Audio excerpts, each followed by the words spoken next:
In the name of the Father, the Son, the Holy Spirit. Amen. Heavenly Father, as we come together for this Bible study, we ask for your blessings and guidance. Please bless each member, those listening online, and any newcomers who may join us. Use this group mightily, Lord, to spread your word and your love. May your Holy Spirit be our guide as we study your word. Help us understand and apply your teachings in our lives, growing in faith and love. May our Mother Mary teach us to receive your word, to bear your word, and to share your word to others. We thank you for this opportunity and offer this time to your glory. In Jesus' name we pray. Amen. Okay, magandang gabi po, magandang umaga. Ang topic po natin ngayon ay hango sa libro ni Mateo, chapter 6, verses 1 to 6, 16, and 18. Ang pagtulong sa nangangailangan. Mag-ingat kayo na huwag gawing pakitang tao lamang ang inyong pamamahagi sa mga kahabag-habag. Kung magkagayon ay hindi kayo tatanggap ng gantimpala sa inyong Ama sa langit.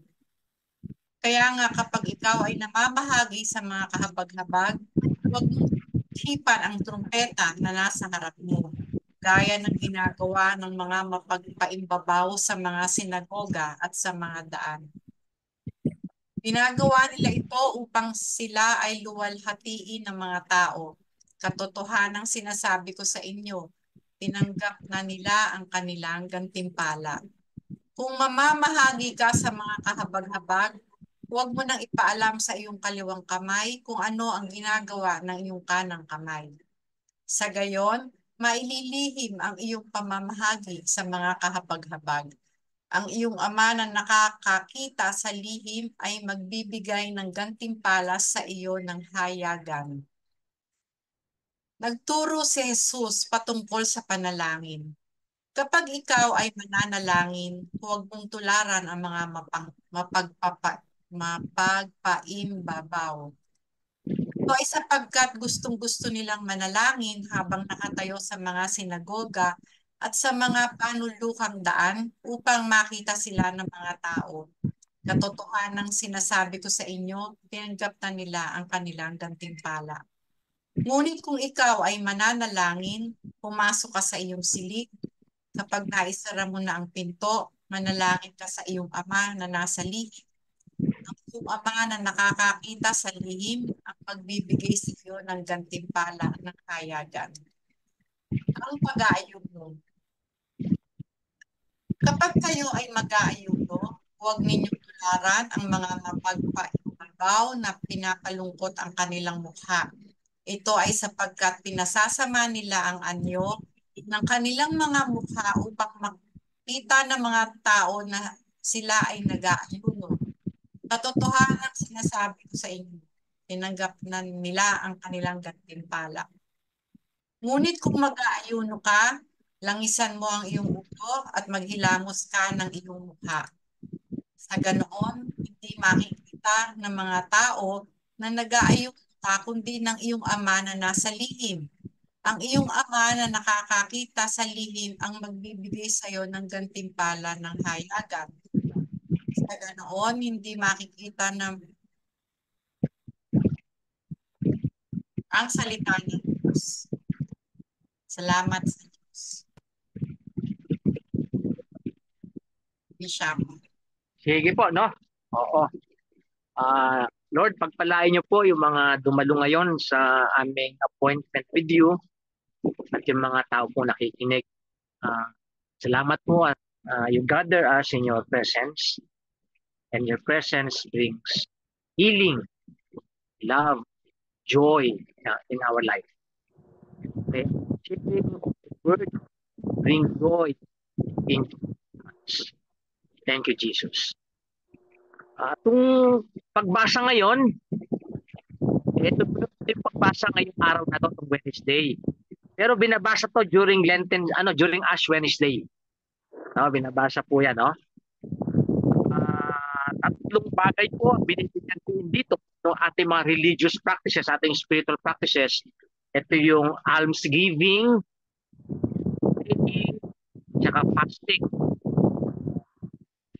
Ang binibigyan ng focus dito ngayon ni Jesus ay yung pagiging sekreto natin ginagawa itong mga bagay na ito.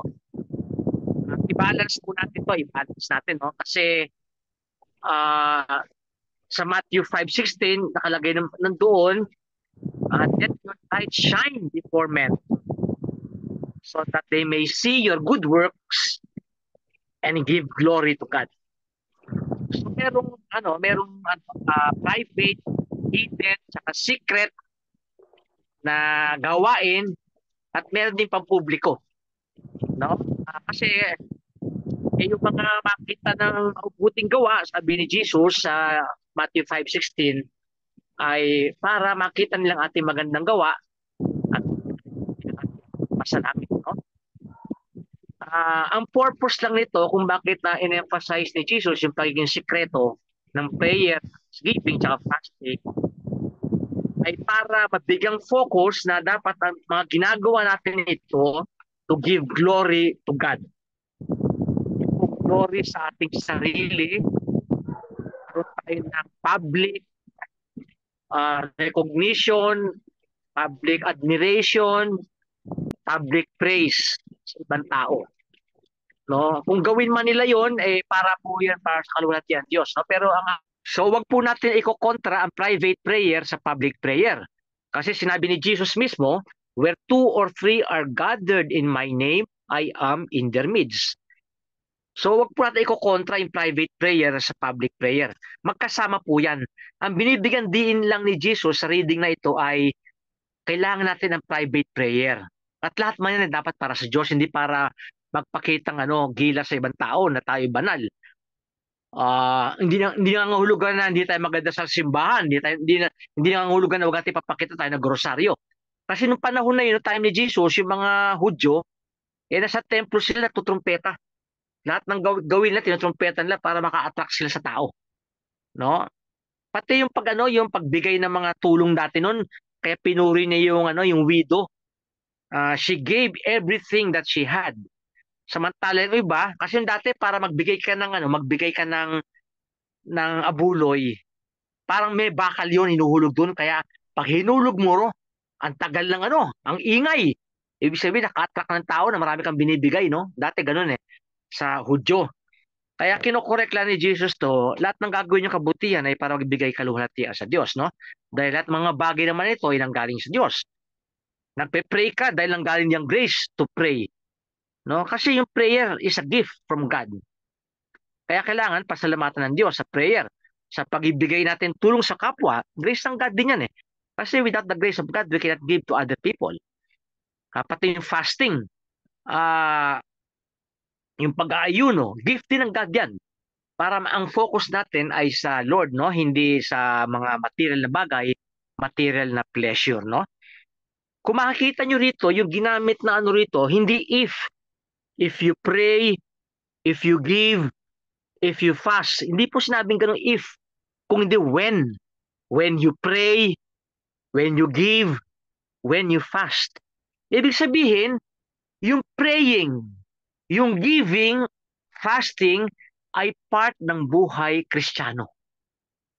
Kasi pag sabi mong if, parang parang pag sabi mong if, parang yan para ka may option, parang may choice ka.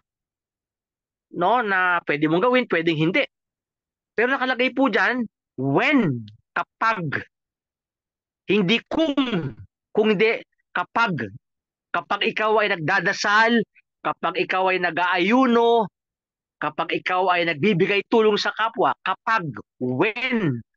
So it is part of our Christian life.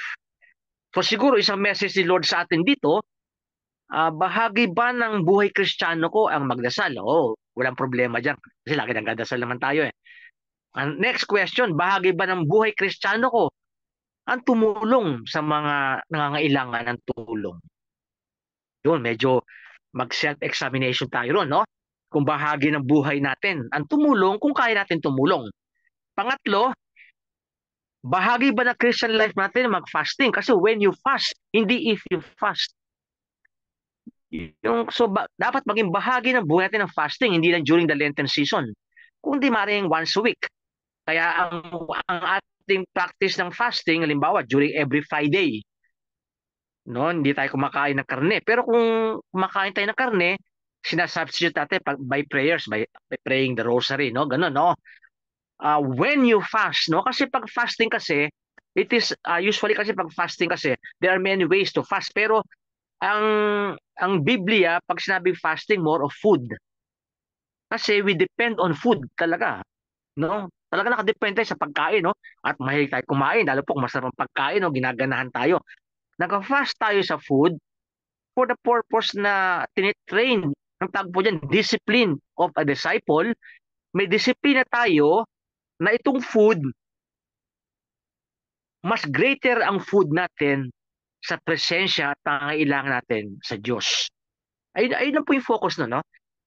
uh, our our dependence on God is greater than our dependence on food. Ayun po ibig sabihin ng fasting, no? So kung maka-fast ka sa ibang bagay, halimbawa sa mga entertainment, no? Sa panood natin sa YouTube, sa mga Netflix, kung naka-fast po tayo dyan, ibig sabihin, we are telling God that you are more important than all these things. So, ang pinag-uusapan dito po ito, itong tatlong bagay na to, discipline of a follower of Jesus. No? Kaya kung tayo ay tagasunod ni Jesus, ang mga disiplinang ito ay bahagi ng ating buhay. Hindi if, kung hindi when. No? When you pray, when you give alms, when you fast, do everything for the glory of God. No? Ayun lang po ibig sabihin niya, no? Ay pati yung yung pag-almsgiving, no? Kasi nakalagay diyan hindi dapat malaman din ng kanang kamay o kaliwang kamay. Ang ibig sabihin kasi pinapakita diyan, no? Yung mga giving alms, no? In public, oh. Basta iba yung motibo mo, gandahan mo, no? Parang yung yung the widow, di ba? Ah, from her need nagbigay din siya. So, ang inaano ni Lord dito yung ating motibo. Lagi natin check naman yan kasi part of our human frailty, part of our human being, of our human weakness, ay yung ating motive ay nahahaluan ng selfish motive, no? Ipo-purify lang naman natin kasi lahat naman tayo prone to that, lahat naman tayo, no? Until the end of our life, no? So pinupurify lagi natin yung ating praying, our almsgiving, and our fasting, no? Ayun lang po yun, no? Kaya yung ating lahat ng bagay ito, merong actually sincerity and humility. Humility dahil sinasabi natin kay Lord, Lord, di man namin kaya yan, no, without your grace, no? So everything is grace, no? 100% yan sa panalangin, sa pagtulong, sa pag-fast, no? 100% yan grace ng God. Even in our response to all these disciplines ay grace ng God. Huwag po tayo kalimutan yun, no? Halimbawa, may time tayo magdasal ng Bible, mahaba-haba yung oras nating magnilay, mag-reflect, mag-share ng Word of God. Lahat po yan grace ng God. No? Kaya merong humility. Everything comes from God naman eh. So, kaya in-emphasize ni Lord yung pagiging secret, no, para malaman natin na everything is grace, no? Ayun lang po yung doon. So tapos yung ang panawagan dito ay magkaroon always lamang call ni Lord repent, no, and believe the good news, no? Ayun ang first sermon ni Jesus sa Mark 1:15 nung nag-public ministry siya. Ang first sermon niya ay repent and believe the good news, no? So tung repentance na ito ay ating ina-acknowledge ng mercy ng God. At nagkakaroon tayo ng renewal of our commitment. Ganun po lagi. Nag-retreat tayo, nag-seminar tayo, ayun po lagi. It is always a call for repentance. An ever-deepening repentance, no? At tung ever-deepening repentance, nagkakaroon tayo ng deepening of our awareness of the mercy of God. And because of the mercy of God, there is renewal of commitment. No, renewal of commitment, no?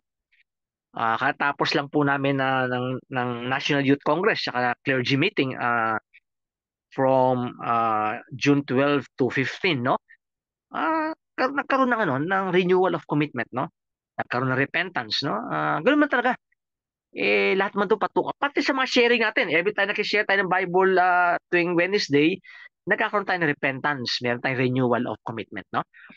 At na-realize natin na everything is grace, no? So until our last breath, we acknowledge we are dependent on God's grace.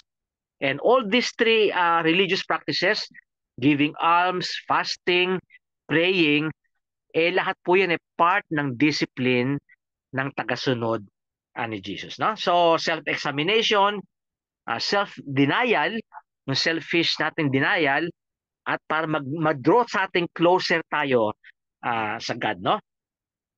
So we let go of our attachments to material possessions and worldly pleasures. Lahat naman tayo meron yan eh. At okay na naman yun eh. Mga worldly pleasures, pag kumakain ka, masarap. Pero we are not totally dependent on them. What we are saying is this, God is more important than all these things. No? Ayun lang po yun. No? Kaya kita mo yung si Saint Paul sinabi niya, sa ano yun, palagi ko sa ano yun eh, saan ba niya sinabi yun? Nung na paborito natin lahat, no? Philippians 4:13, no? I can do all things through him who strengthens me. Before that, nakalagay doon, kontento si Saint Paul kung marami siyang blessings in terms of material. Pero kontento din siya kung wala. Kasi minsan Saint Paul nagugutom eh. Pero kontento na rin siya, no? Kung ano man mangyari, God is more important than everything else. Halimbawa, nape-persecute siya, pinapalo siya ng 39 lashes kasi ayun ang parusa sa mga Hudyo noon eh. Pa nag-violate ka, nagpipreach siya ng word of God. So 39 lashes, minsan napunta siya sa dagat, buong araw, 24 hours siya, nandun siya sa dagat. Na ano sila, na ganun nung boat nila. Tapos gutom siya minsan, giniginaw siya, wala siya kaibigan, wala siya kakampi. Pero sinabi niya, I am content sa lahat ng bagay na ito. Whether I am full of material blessings and comfort, o wala, kontento ako, sabi ni Saint Paul, because I can do all things through Christ who strengthens me. No? Ayun po ang attitude ni Saint Paul because Jesus is more important than everything else. No? Even life, nung pupugutan siya ng ulo, baliwala sa kanya, sabi niya, I have fought the good fight. I have completed the race. And now what awaits me is the reward, the crown of glory na ibibigay ni Jesus sa akin at sa mga nagmamahal sa kanya.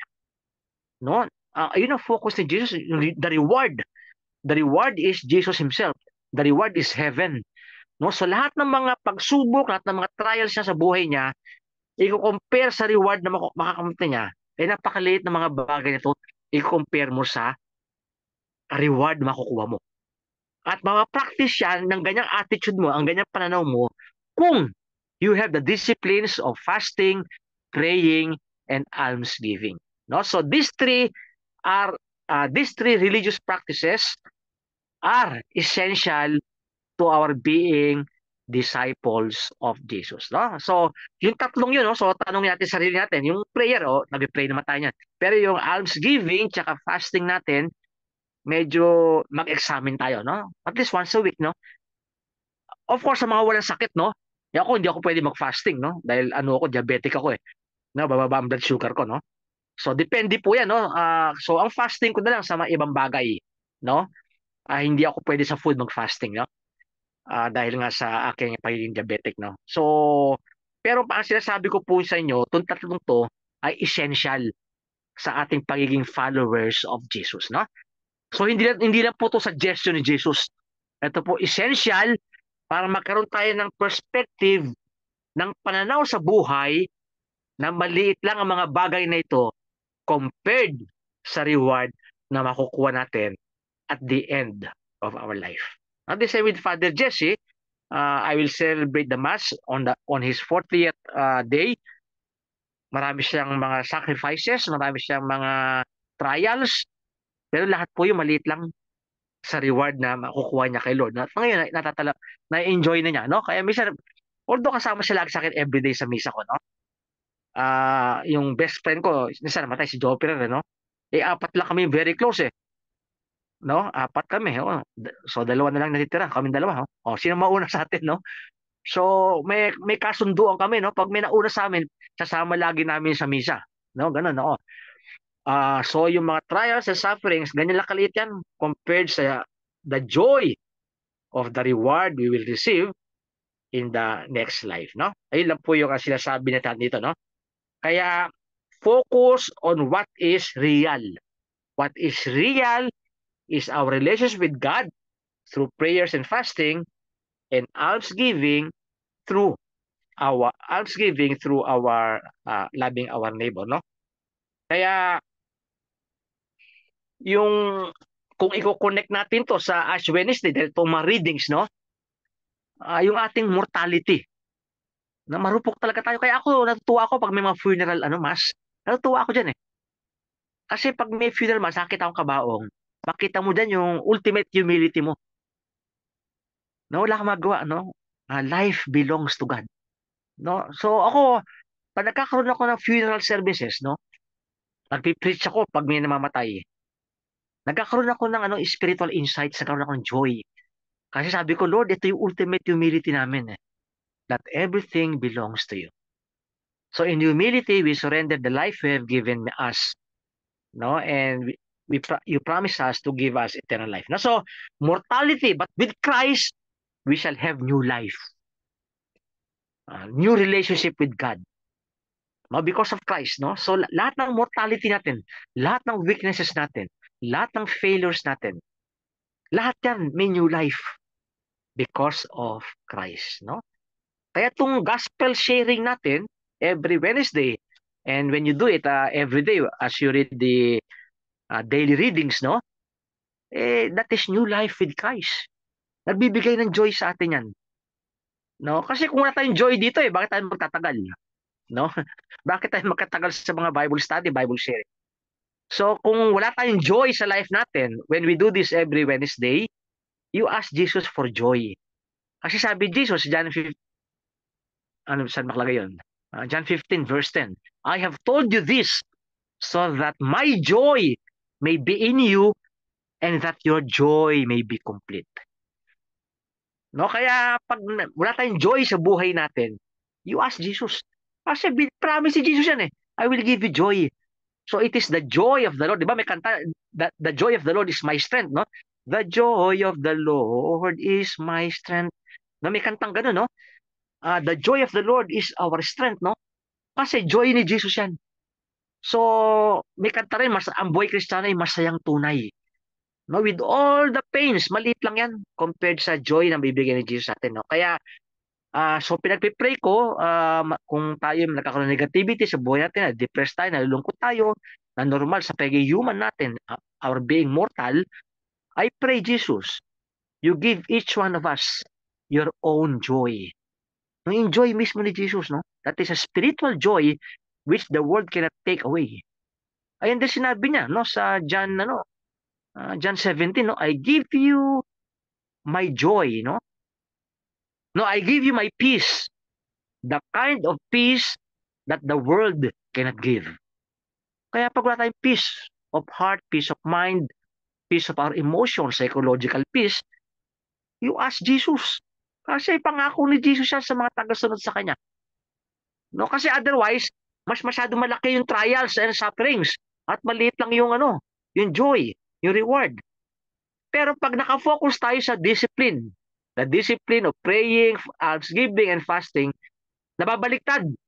Lumiliit yung mga sufferings and pains and negative in life at lumalaki po yung joy, peace, eternal life.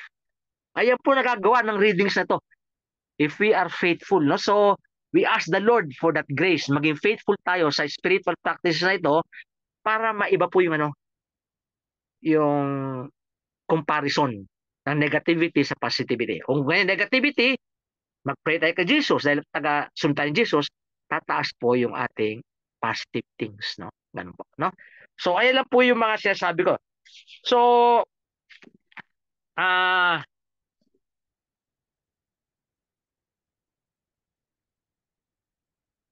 ang ang gagawin ko lang siguro, may 30 minutes na po akong sharing. Kung may makapag-share sa inyo kahit na 3 minutes o 2 minutes, no? Tungkol sa gospel na binasa natin.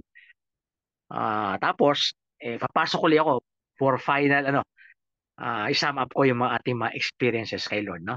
Sige po, kung meron pong O gusto mag-share. 2 minutes, 1 minute. gusto Okay pa. mag-share o magtanong? Opo. Ako. Sister Ems, okay. Bishop, napakalinaw naman, no? Naintindihan namin. Sasalita na ako para sa sarili ko. Naintindihan ko yung paliwanag ninyo. Hindi ko kaya yung sinasabi ni Jesus na parang di ba, parang inaano niya yung critic. Di ba, nung panahon na yun, panahon niya ang gumagawa niya yung mga pagano ba? Opo, oo. Opo. Ganon na, Opo. parang puro hypocrisy. Opo. Puro hypocrisy ang ginagawa. So Opo. parang pinapata ni Jesus yun ng ito yung prayer, giving at saka prayer, Fasting. ano yung Fasting. yung tatlo, Bishop. So ang tanong ko ng Bishop, hypocrisy ba? Kasi ito, bilang Katoliko na maraming gumagawa, na minsan intentionally nagagawa ko rin, minsan naman hindi. Yung kasi ito tayo binabatid ko sa Katoliko yung pagpapahid, pag ikaw ay nagdadasal, napadaan sa pahan, parang naging tradition yun yung pagpapahid bago ka magdadasal. Hypocrisy yun, Bishop. Hindi po, depende po sa motibo nyo. Kasi nakalagay sa Matthew 5:16. Kung meron po Matthew 5:16 o Mateo 5:16. Kasi dapat let your light shine. Dapat makikita nila. Dapat sa tao yung ating mga panalangin. Pero motibo natin dapat to give glory to God. Halimbawa, pag kumakain ako sa labas, nagpe-pray ako before meals. Hindi po hypocrisy yun kasi motibo ko, nagpapasalamat ako sa Lord at yung good works ko, napakita ko for the glory of God. So hindi po hypocrisy yun. Nakalagay sa Matthew 5:16. Kung may Tagalog po kayong Bible dyan, mas maganda. Let your light shine. Mapakita. Sige po. Kung Matthew 5:16 sa English Tagalog, pakibasa po muna. In the same way, your light must shine before others so that they may see the good you do and praise your Father in heaven. Yun, makita na yung kabutihan natin. Makita lang kabutihan natin. Halimbawa, may complete example. Usually, pag ibigay po ako sa mga pulubit, 20 pesos eh. Inaano ko po yan, nakatakbo po yan. Pero pag maraming tao dumadaan, pinapakita ko 20 pesos ko na ibibigay ko. Para yung mga Kristiyano doon, o yung mga may mabubuting loob, makita nila. Kailangan pala tumulong sa kapwa. So ginawa ko, pagbigay ko ng 20 pesos, pinakita ko. So hindi po hypocrisy kasi nakalagay sa Matthew 5:16. Let your light shine before men so that they may see your good works and give glory to God. So yung mga tao nakakita na binigyan ng 5 pesos, iso. No? Dapat makita nila so nakakatuloy sa motibo. Halimbawa, pwede ako mag-undecided eh. Pag nasa kumakain ako, kumakain kami sa Kentucky o sa Wendy, pwede mag-pray ako secretly. Pero ginagawa ko ng cross ako. At pray ako, bless us, O Lord, in this thy gift sa grupo ko. Hypocrisy ba yun? Hindi po. Kasi motibo ko, pagbigay na glory sa God, at makita nila gawin natin yan in public. Okay po, Ate Emily. Kung hindi yung hypocrisy ang tawag doon, Bishop, bakit kine-criticize? Bakit kine-criticize, binabati ko? Oo. Kasi hindi sila Katoliko eh. Yung pagdadasal ng nakaluhod. Oo, kasi hindi sila Katoliko. Kaya kine-criticize nila yun. Hindi sila Katoliko. O kung Katoliko sila, hindi malalim ang kanilang pananampalataya. Bishop, siguro yung katulad yung sinasabi yung pagdadasal in public, lalo na pagka ano nyo na ano tawag din pag yung gawain nyo na talaga yun sa bahay o nasa public place, pag nakakita ka ng pagkain, magdadasal ka, hindi mo na naiisip na ikaw may nakatingin ba? Nasa public place ako. Basta kailangan i-bless ko tong food na to bago ko to kainin. Diba? Di ba, pag nasa jeep ako o nasa taxi, nagdadasal po ako ng rosary. Ako, Nagdadasal po ako ng rosary. Hindi dahil ako, hindi papaalam sa kanila na ako, oy, nagdadasal ako, hindi. Kung hindi, ayun na yung response ko sa God. At ito, mga means to, makita nila, sila katoliko, kung di pa sila katoliko, baka hipuin siya ni Lord, kailangan pala magdasal ako kahit nasaan lugar ako. O kung hindi, bago kunyari, pumunta ka sa mga, liba, nag-swimming, swimming ka sa Pangasinan. Bago mag-swimming, nag-sign up na course ako. At nagpapasalamat ako sa Lord kaysa swimming pool. So, hindi po ano yun. Kasi, responsibility po yun eh. Pwede ba gawin sikreto yun? Pwede rin. Pero, gusto ko rin ipakita sa iba, kasi preaching, di po yung preaching yun eh. Pag tumatapos ako sa bahay, sa isang sakyan, nagka-sign up na cross ako. O kapag mayroong dumadaang ambulansya o bumbero, nagka-sign up ako. Kasi practice po ng Katoliko yan. Doon sa ambulansya, pinagdadasal ko yung tao na sa ambulansya. At yung sa bumbero, Lord, tulungan mo yung mga nasusunugan. So nagka-sign up na cross ako pag dumataan yung bumbero. Ay yung mga ambulansya. Ayun siya sabi ni Jesus. Si Jesus ba nag-pray in public? Oo, si Lazarus, nung binuhay niya si Lazarus. Nagdasal si Jesus in public. I thank you, Father, for having heard me. Oh, pwede naman silent sabihin ni Jesus eh. Salamat, Ama. Dininig mo aking panalangin. Pwede naman eh. Pero sinabi niya, bakit? Dahil gusto ipakita ni Jesus na mahal tayo ng Diyos Ama. Kaya pinakita niya. No? So, kailangan, nagkakatalo po sa motibo. Sa motibo po nagkakatalo. kasi Mga kung iba nga, ang motibo, it's between you and oh, God. oo, yung nasa motibo po yan eh. Nasa motibo niyo po yan, no? So, ganun po yan. Halimbawa, nagkaroon kami ng reunion ng mga classmates ko sa Walter Mart. No, sa Walter Bar. Sa Walter Bar, sa Commonwealth po yan eh. Dahil ano po niya, birthday niya eh. Nag-retire na siya ng trabaho niya. So, nag-party siya. Hinire niya yung buong lugar. Kasama niya mga ibang kaibigan niya.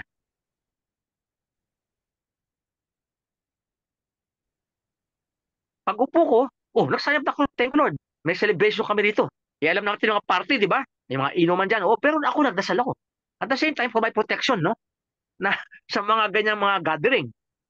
Kasi yung prayer kasi, for your protection din yan. Hindi, you glorify God. Pero when you glorify God, God is protecting you sa mga ganun lugar. Wala namang nag-inuman. May ibang classmate ko, isang boteng hard drinks, no? Ako, kumain lang ako. Kumain lang ako. Ganun lang. Tapos nagsayaw-sayawan na. Tapos yung mga late night na, umuwi na ako. No, pinagbigyan ko yung classmate ko since high school, no? Ganon. So yung prayer natin, not just for liba sa food. We are praying ng mga food din kung may lason man yan, maprotektahan tayo sa lason yan, no? O kung merong magkaroon tayo na ano ba tayo, LBM. Lord, maprotektahan mo ako na hindi ka malala yung sakit ko. No, mga ganun po yun. So, yung prayer natin, mga ibang Katoliko, hindi po naintindihan nyo. Mga ibang hindi Katoliko, kinikriticize tayo. Hindi natin problema yun. Ang pinoproblema lang natin, kung yung sabi ni Jesus, no, ibabalance natin yung private tsaka yung public. Oo. Kasi otherwise, hindi ka na magsisimba. Kasi pagkisimba kasi public yan eh. O yung mga ibang tao, hindi na rin atin ng mga prayer meeting, yung mga born again o yung mga protestante. Dapat wala na rin silang Sunday worship. Kasi public yun eh. Dapat nasa bahay na sila nagdadasal mag-isa. Hindi, may public worship. Nagkakataon na sa motibo. Sa your motive, no? Kaya meron silang public worship. Bakit pinapakita lang? Iniimbita ng libang tao pa eh. Kung mag-public worship tayo pag Sunday. Public po yun. Ako ba naasar sa kanila pag nag-worship sila? Hindi ako naasar. Natuwa pa nga ako eh. Pero sila nagagait, nag-isimba ko. Problema nila yun. Hindi ko na problema yun. Basta sabihin, Lord, gawin mo ang dapat mong gawin. Ganun. Ayun lang Meron po. pa. Sa Spain, bawal na magdasal ng rosary publicly. Binaban sa isang city ron. Bawal magdasal ng rosary in public. Ayun, kasi kasi si Satanas din eh. Actually, kalaban natin si Satanas. Galit na galit ang demonyo sa atin para gadasal tayo. No? Kasi yung rosary parang tinatalian siya dyan eh. No? Sabi ni Saint John Vianney, bawat Hail Mary, tinatalian ng demonyo. No? Kaya actually, ini-inspire ni Satanas yung mga ibang public officials para ipagbawal ang rosary. Ganon, in public. O, yun lang po. Sige, baka may gusto mag-share dyan. 1 minute, 2 minutes. Sige po. Meron ka po na gustong mag-share or magtanong? Bishop Lito. Okay, salamat po. So ayan, napakaganda po nung ating tinalakay. Bagamat kung titignan natin, Ayun. Okay siya. parang lagi-lagi naman nating naririnig ito. Parang naging kahawig nung nakaraan ng Dagod Samaritan. Apat lang po, no? 2 sa panalangin at 2 sa pagtulong. Pribado at pampublikong pananalangin. Kukunin ko lang po ayon sa ating katekismo. Sumula po sa ating katekism. Ang pribadong panalangin ay mahalaga sa paglinang ng isang malalim na personal. Ang pribadong panalangin po ay isang personal na pakikipag-usap sa Diyos at paglinang po, pagpapalago po ng ating relasyon sa Diyos. No? Personal na panalangin, ito po ay personal na pakikipag-usap sa Diyos, paglinang, pagkapalalim at pagkapalago ng ating relasyon. Itinataguyod nito ang personal na komunikasyon at pagninilay sa Diyos. No?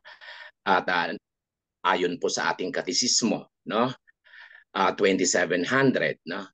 Ang mga uri ng panalangin, ang pribadong panalangin ay maaaring magtaglay ng iba't ibang uri tulad ng panalangin ng papuri, pasasalamat, pagsisisi at paghingi. Sa Katekismo 2721, ano nga bang nakasaad doon ang 3 uri ng panalangin? Ang mga 3 major expression ng ating buhay panalangin. Vocal prayer, meditation, and contemplative prayer. Ano naman po ang pampublikong panalangin? Ang pampublikong panalangin, ano po ang turo ng ating katekismo?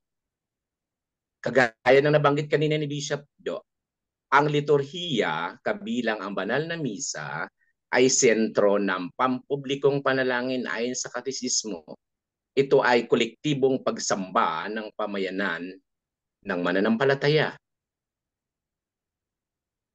Ang mga sakramento tulad ng Eucharistia ay mga anyo ng pampublikong panalangin kung saan ang mga mananampalataya ay tumatanggap ng grasya ng Diyos. Katekismo 1136, panalangin bilang pamayanan. Ang mga panalangin sa loob ng isang pamayanan tulad ng panalangin ng mga mananampalataya sa misa, nabanggit ni Bishop Jo, ang Santo Rosario. Ang prosesyon, habang nagpo-prosesyon po, naroon po ang sama-samang pananalangin. Nagdarasal ng Santo Rosario habang ginaganap po ang mga pagpoprosesyon. Ito po ay pagkapahayag ng sama-samang pananampalataya at pagkakaisa ng simbahan. Sa Katekismo po 1140. Ang parehong pribado at pampublikong panalangin ay mahalaga sa buhay Kristiyano. Ang pribadong panalangin ay nagpapalalim ng personal na relasyon sa Diyos.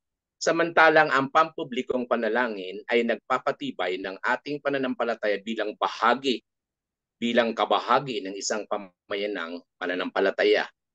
Tumungo naman po tayo sa pagtulong, pribado at pampublikong pagtulong ayon din sa ating katekismo.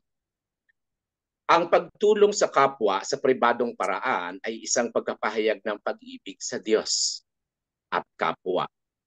Tinutulungan mo siya, sikreto, iniabot mo sa Kanya. Ito po ay pagkapakita ng pag-ibig sa Diyos at sa tao mismong tinulungan mo. Pagkapahayag ng pag-ibig sa Diyos at kapwa bilang pagsunod sa utos ni Jesus. Katekismo 1822. At gayon din po ang pagbibigay ng limos. Ang pagbibigay po ng limos o tulong sa mga nangailangan ay isang mahalagang gawa ng habag at katarungan. Katekismo 2447. Ang pampublikong pagtulong naman. Ang pampublikong pagtulong ay madalas isinasagawa sa pamagitan ng organisadong pagkilos tulad ng proyekto sa simbahan. Paano mo naman isisikreto kung ang pagtulong, katulad halimbawa ni Las Trillas, ay kinukonstruksyon ng buong simbahan? Paano mo isisikreto yun? Kailangan nakalagay ang tarpaulin na may permato ng mga architect sa ka-engineer. Ito po ay mga pampublikong pagtulong, proyekto ng simbahan, mga kawanggawa, mga social services program, katulad ng medical mission, at iba pa. Paano mo isisikreto? Katisismo 2442 at marami pang paliwanag dito.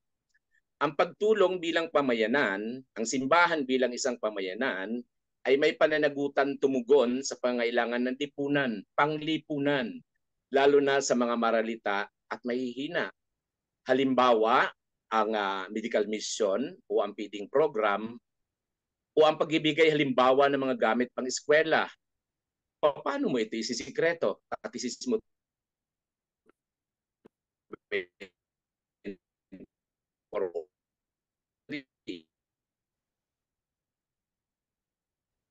ang pagsulong ng kago, hindi lamang naman pagkain o financial o material na bigay. Ang pangkatarungan, pagtulong hindi lamang ukol sa pagbibigay, pati na rin sa pagsusulong ng katarungan na walang bayad. Ito po'y bahagi ng pagtulong. Nakalandad po ang iyong opisina sa mga pagwawasto po ng estruktura magkakaiba. No, ayon po sa ating katisismo, ang parehong pribado at publikong pagtulong ay mahalagang aspeto ng pamumuhay Kristiyano. Ang mga ito ay nagkapakita ng pagmamahal sa Diyos at kapwa depende nga sa ating motibo at nagkapatibay ng ating pananampalataya at pagsunod sa mga aral ni Kristo. Ang mga gawa ng habag at katarungan, maging pribado man o publiko, ay mga konkretong paraan upang ipakita ang ating pananampalataya sa pamagitan ng pagkilos. No? Mayroon pang publikong organisado na pagtulong. Marami pang paliwanag dito patungkol mula sa ating katisismo. So, yun lamang po. Magandang gabi at maraming salamat po. Salamat po, Bishop Lito. Meron pa po na gustong magdagdag?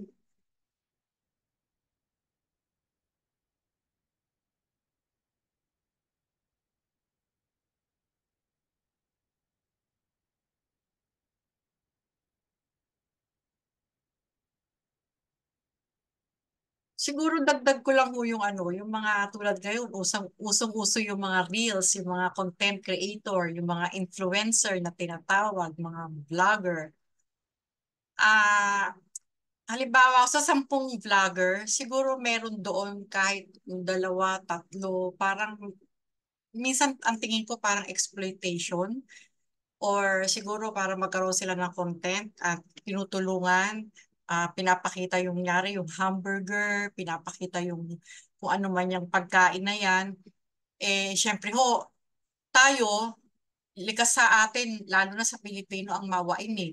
Pag may nakita tayo na, ay, binigyan ng ng hamburger, nakakaawan, tignan mo yung reaksyon ng bata.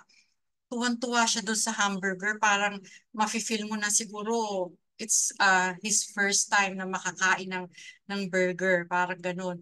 Pero yung isa, pwedeng, yun ang sabi nga ni Bishop, nasa motibo. Yung isa, pwedeng for content, or pwede namang talagang gusto niyang makatulong. Kasi minsan, sabi nga, merong pagtulong pampubliko at pribado. Kaya minsan, opinion ko lang po, minsan parang may exploitation na nangyayari, lalo na sa parte ng mga mahihirap na sa isang pirasong hamburger or KFC, whatever, makikita niyo yung talaga nakatutok yung camera, ganyan. Nakakalungkot lang. Kaya lang, doon sa end naman ng mga nangangailangan, it doesn't matter if there's a camera, it doesn't matter at all. Ang mahalaga, nalagyan yung sikmura nila at very thankful sila sa mga influencers na to na para na ginagamit ng Panginoon para malagyan ng laman ang sikmura nila. Palagay niyo, Bishop, dito. Okay, so tama po kayo, no? Si Lord nga ginagamit niya kay religious o hindi, ginagamit niya. Totoo noon, ginamit sila ng Panginoon para maipahatid ang tulong. Pero kung mali ang motibo ng content creator, siya ang walang pakinabang doon. Ang may pakinabang sa grasya ng Diyos ay yung receiver. Oh? Yung receiver, parang naalala ko noon yung sinabi ni Cardinal Sinong nabubuhay pa dahil talaga namang tinulig sa puso doon ng komento bakit tinatanggap niya ang lahat ng donasyon mula sa kasino. Bakit tinatanggap niya ang donasyon mula sa sugal? No? Kung maalala ko, kung eksakto man o hindi, tinatanggap niya kung saan man galing, ang importante, alam niya kung saan niya gagamitin para po sa charity. No, dahil katakot-takot po ang tuligsa sa kanya noon dahil napakalakas po ng pagtanggap niya ng donasyon mula sa PAGCOR, mga sasakyan at kung ano-ano pa. Pero maalala sa kanya yung sinabi, bagamat binati ko sa doon, kahit galing pa yan sa kabilang espiritu, ang motibo ko ay gamitin para sa nangangailangan. So sa content creator po, so maaring permissive will of God, nagagamit sila dahil nakikita na maraming tao kung sino ba ang nangangailangan. So salamat sa content creator. Pero kung titignan nyo po, ano po ang motibo ng content creator? Kitang-kita naman po natin dahil lahat po ng content creator ngayon kumikita. That is a business. Kapag nag-vlog ka po ng talaga namang pangmasa, alam ng content creator, magkakaroon po siya ng million views. Kaya kung titignan niyo po, sino po ang creator? Parang libro po. Napakaganda na libro. Sino po bang writers? Si Da Vinci. No? So, sino bang sumulat ng Da Vinci na libro o pelikula? So, malalaman mo kaagad, sino po ba ang author? Ano po ba ang pinanggalingan ng author at ano po ba ang motibo ng author? No? Bagamat kung titignan natin, naglalahad lang ng katotohanan. So the content creator po, alam naman natin na hanap buhay na po ngayon. Siguro, maari at marahil kung ang nag-vlog po ng kaawa-awang mga gutom, ay hindi po niya hanap buhay ang mag-vlog. Pero kung sa tingin niyo po yun ang hanap buhay, una, gusto niya talaga mag-viral. Pero again, permissive will of God for the benefit na nangangailangan. So makikinabang po sa grasya ng Diyos, but spiritually, baka wala po doon sa vlogger. Yes, yayaman siya. Thank you po. Sabi nga, makamtan mo man ang lahat ng bagay sa mundo, mawala naman ang kaluluwa mo, baliwala ang lahat. So depende pa rin sa motibo niya. Pero siyempre, pag content creator po, alam niyo po, hanap buhay yun. Thank you. Thank you po. Ano oras na?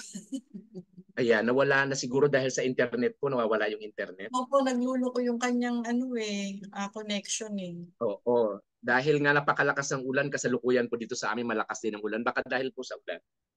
Okay. Dito wala namang ulan. Anyway, so wala na po bang para po tayo makapag-closing? Pero po Ayan, diba kasi Sister Emily po. Ng pagtulong. Okay. Hanggang kailan ho ang pagtulong? Hanggang? Sa magsawa ka o pagod ka na o diba, lalo na kung paulit-ulit na lang ang pagtulong. Oo, tama. Totoo po kayo dyan, no? Pagkapaulit-ulit na lang, masasabi mo, baka naman ako inaabuso na nito. No, baka naman ako pinagkasamantalahan na. Pero sabi nga natin, ano po ba ang tamang attitude ng isang mabuting Kristiyano? Ang tungkulin at attitude po ng mabuting Kristiyano, unlimited. Parang yung forgiveness, 7 times, 7 times, 7 times, 7, parang forgiveness po, no? So parang hinihantulad po sa forgiveness po yun, no? So ganun din naman, parang doon sa The Good Samaritan, parang no condition, no? Tinulungan niya. Pero doon naman po, at sa tingin natin po, inaabuso tayo ng tinutulungan natin, basta't po yung pagtulong po natin, wag lang ikapapahamak. Ang pagtulong po natin, wag lang po niya ikapapahamak, wag lang po niya ikakasama, wag po ikasisira ng kanyang buhay.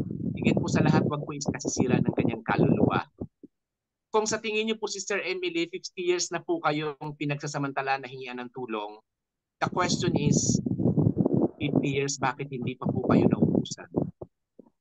Kasi si Lord ang nagbibigay sa inyo. Kasi doon po sa inaabuso ng iba para tumulong ng tumulong, kung hindi po sila sinustain ni God, matagal na po silang walang tinulong. Matagal na po silang walang maitulong. No? Kung sa tingin niyo po ako pinaabuso nila, okay lang. Kung hindi malinis ang motibo ninyo, malinis ang pagtulong ko, so tapat ang Diyos. So kung 50 years na po akong inaabuso, himala. Lord, hindi pa ako natuyuan. Hindi pa ako naubusan. Ibig sabihin, parang ilog. Kapag gusto niyo po makuha ang lahat ng laman ng ilog, samang isda, haharangan niyo po ang ilog. Tama po ba? Kasi po dadaloy lahat ng laman tubig po doon. Nga lang po, magiging stagnant water at mamamatay po ang lahat ng laman tubig.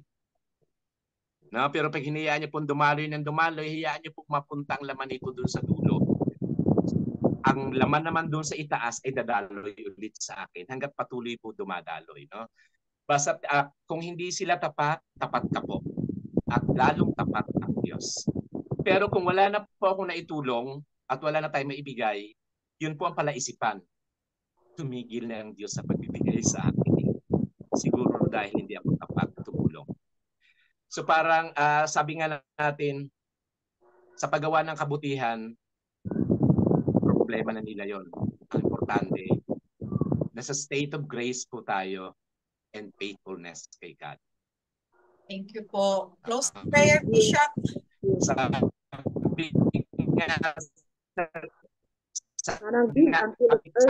Sabi nga sa Biblia, ang buhay niya siya mawawala nito, no? Alam ko, Sister Emily, simulat sa pool hanggang bago ka mag-retire, talaga namang wala kang ginawa kundi tumulong ng tumulong. Ano po yan, Bishop?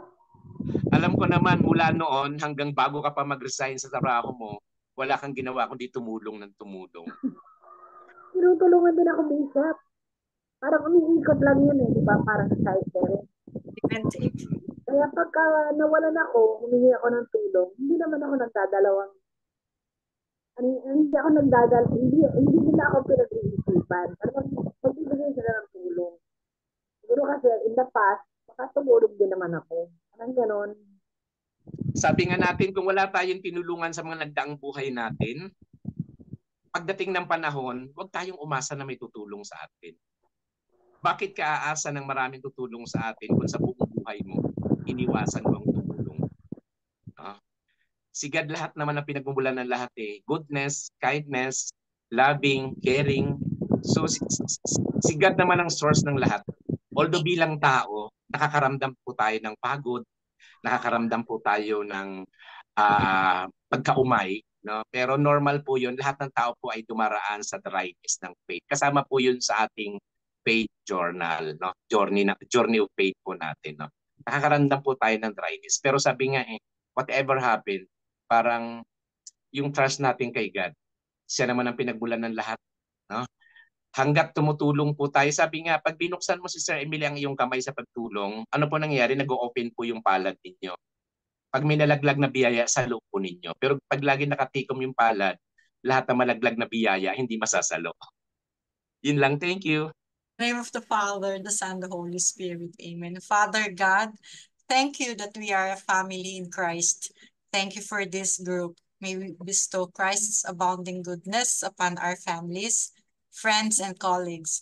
May the things you have revealed and thoughts that we have shared dwell in our hearts and steer us to action. Give us the boldness to share your word, love, and compassion. Father, heal our land. Bless the Pope and the clergies. Bless all the members, families, and attendees of Christ's Family Prayer Group. Grant us peace, protection, guidance, provisions, and good health. All these we pray and thank you, Father, in Jesus' mighty name, through the intercession of Mama Mary. Amen. Naming nasa langit, muli po maraming salamat po. Sa pagkakataon muli po ay pinahintulot yung magkaroon kami ng isang dalisay na appointment po sa inyo. Amang banal, patuloy po kaming dumadalangin, naniniwala, nagtitiwala, nananalig. Hinihiling po namin patuloy po ninyong paspasan, pagpalain, pakabanalin ang lahat po ng miyembro, kapamilya, kabahagi ng Christ family. Ang lahat po ng tagapanood, tagapakinig sa replay po nito, anumang oras. Gayon din po ang buong miyembro, pamilya at kaibigan po ng Arbor Faith, ang lahat po ng miyembro, kapamilya at kaibigan ng San Martin de Porres family. O Diyos, iniasa po namin ang lahat sa inyo. Pagkalooban niyo po kami, Panginoon, ng motibo sa pagtulong, pampubliko man o pampribado. Nawa po, Diyos, patuloy kaming mabuhay ayon sa inyong kalooban. Bigyan niyo po kami ng lakas at tapang upang manindigan sa kabutihan at katotohanan. Bigyan niyo po kami ng lakas at tapang upang patuloy naming ihayag ang mabuting balita, ang balita ng kaligtasan. Nawa kaming lahat ay patuloy na maging instrumento sa paghahayag ng pag-ibig. Pagpalain niyo po ang appointment, ang prayer meeting, ang Bible study every Wednesday ng Christ family. At patuloy ka nawang purihin at dakilain sa gawaing ito. In Christ Jesus' name, through Christ Jesus' name. Amen. Pagpalain po tayong lahat sa ngalan ng makapangyarihan, Diyos Ama, Anak, at ng Espiritu Santo. Amen. God bless us all. Glory to God, glory to Christ, Jesus, glory to the Holy Spirit. Salamat po. Thank you. God bless you. God bless you. Night. Thank you. Okay, good night.